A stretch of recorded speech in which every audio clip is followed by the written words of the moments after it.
Well, good morning. It's Friday, the 15th, 2021. That's of October of the 15th that we're talking about.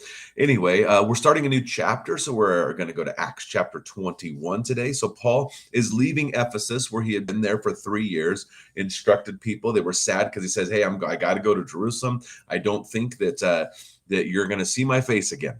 And they're sad, but they accompany him all the way. Now we jump into Acts chapter 21, verses 1 through 6 this morning.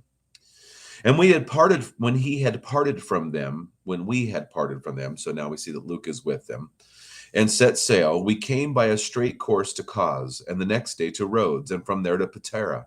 And having found a ship crossing to Phoenicia, we went aboard and set sail. When we had come in sight of Cyprus, leaving it on the left, we sailed to Syria and landed at Tyre, for there the ship was to unload its cargo. And having sought out the disciples, we stayed there for 7 days. And through the Spirit, they were telling Paul not to go to Jerusalem. When our days were ended, we departed and went on our journey.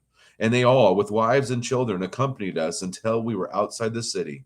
And kneeling down on the beach, we prayed and said farewell to one another. Then we went on board the ship, and they returned home.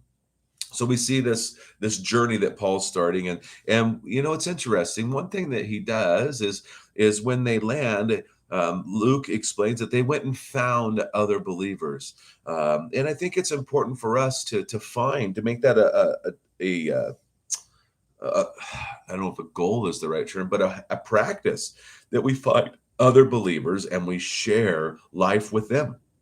And they're there with them for 7 days, and they're like, "Don't go to Jerusalem, don't do it." I think in some degree they're like, "Stay here." I don't know if they were saying that, but I imagine they were wanting Paul to stay there because of the words that Paul was bringing to them, and the encouragement that Paul was giving, the wisdom that Paul was bringing to them, the work that Paul was bringing to them.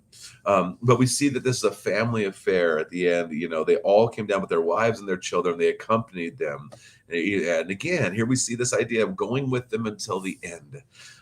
And so I just want to encourage you, spend time with other believers, make up things to do. Uh, I might be going, maybe we're going to the corn maze today or tonight. I don't know. Anyway, so may God richly bless your day. Enjoy Jesus. Go and share life.